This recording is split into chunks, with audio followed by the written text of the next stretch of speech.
So in the biggest underwhelming surprise of the year, we have our reveal of the Transformers Generation Selects anime-colored Dinobot team of Volcanicus.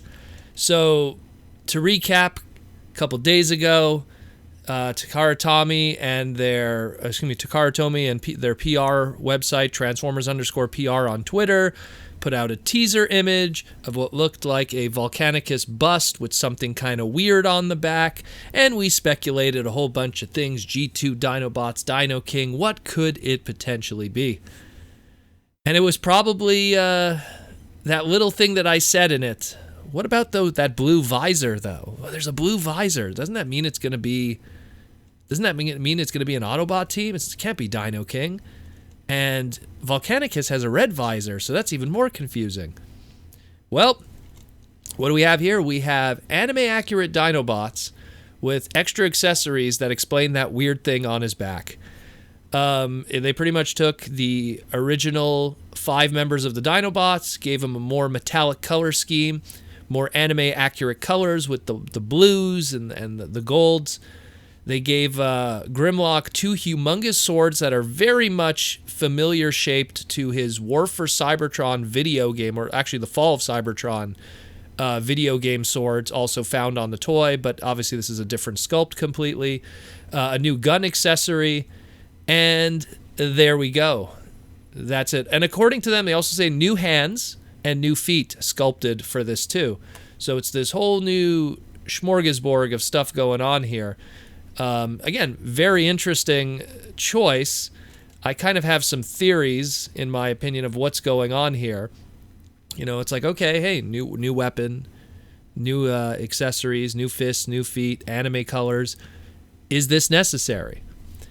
I think here's the thing. I think that because we have the Studio Series 86 coming up, and we already seen these listings of Grimlock, of Slag with Daniel, and I think this is Takara and Hasbro going, let's do one last hurrah for these molds, for these characters that we've spent all this, development and everything to make them, and let's put them out one last time. Give a little extra accessories and call it a day. And that's what it is, because what's going to happen is I get a feeling when these Studio Series ones come out, that's going to be the gold standard for a bit, and it's going to kind of defeat the purpose of these ones unless you wanted a Combiner Dinobot team. That's my take on it. One good thing did come of this. I will say that. One good thing did come of this among all the other things, and it was that of more manga pages from the legendary man himself, Hayato Sakamoto. And we should have kind of saw this coming, because the last time we saw the manga pages, the very last panel, it had Primus summoning the primitives. And we were like, oh, what are these primitives? Who are they going to be? And lo and behold, they were the Dinobots. And the explanation from the story, I haven't translated it all yet, but essentially the Dinobots show up, and then we segue into a story where we get to see a whole bunch of Earthrise toys and kind of fleshing out that world, all the characters getting rebuilt. We even see Grease Pit, the Generation Selects modulator Micromaster base. We see Smashdown. We see all of the characters getting rebuilt into their Earthrise bodies, like Wheeljack and Grapple and Hoist. We get to see Sound Barrier make his fictional debut along with Rung. So there's a lot of stuff going on, and even that of Kissplay characters making their return to the comic book scene, in that of Atari, in that of Xiao Xiao, Marissa Fairborn. Obviously, they're much older now. It's been many years since then. We even get to see a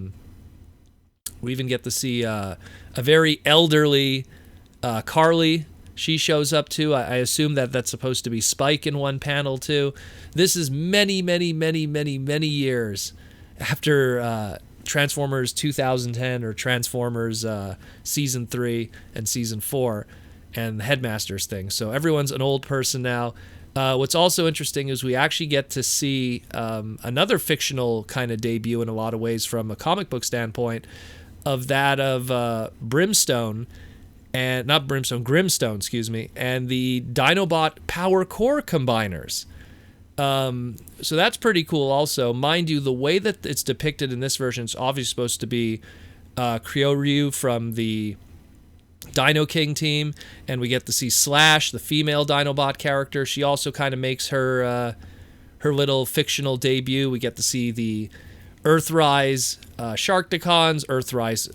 This is the Earthrise showing, pretty much. The Earthrise Quintessons, they all show up. We get to see the Quintesson transformation with the jail cell. Like, there's a lot of stuff going on. But the big caveat of all of this, ultimately, in the end, is we have the Power Core Combiner Dinobots team. They kind of get killed, and that engages Grimlock to go Super Saiyan, attach his two big new swords onto his back to make Grimlock Flight Mode. This is crazy stuff. And the Grimlock Flight Mode enables the Enigma of Combination, which then causes Volcanicus, the Combiner Grimlock, which had, in fiction of the Generation 1 continuity, had not happened up to this point. And it's kind of leading into, ultimately, in the end, what is probably the beginning of the Generation 2 storyline, because we got those capes on Optimus and Megatron there. There's a lot of stuff going on. I'm going to translate all of this and try to make sense of it, and probably post some translated pages or explanation of the story on my Twitter. But this is nuts. This is nuts. And again, big shout out to Sakamoto for the amazing art and story. Always does amazing stuff. And Josh Perez, who colored the pages. So we got our own Josh Perez, too, giving his hand in this incredible story. So even though the figure release is kind of underwhelming, I would have preferred Dino King. At least we got some good fictional story out of it. And so at least as a owner of the actual Volcanicus, I could just kind of appreciate owning Volcanicus and looking at this and, owning the Power Core Combiner stuff and all the other characters. And it's still pretty cool. But I don't know about the... that figure, though. So here's the info. According to the Takara-Tomy Mall website, it's going to be up for pre-order for 22,000 yen, so approximately $250 for the full set. Quite more expensive than the original run. If you bought the whole set individually from, let's say, Walmart a couple of years ago. The pre-orders start 12 o'clock Japan time, September 9th, so in 3 days from now. So if you are interested in it, check it out. I will say right now, I'm probably not interested in it, despite the fact that it comes with some new weapons and some new molded fists and feet and everything and color scheme. But I dig the manga, so check out the manga if you want to get more information.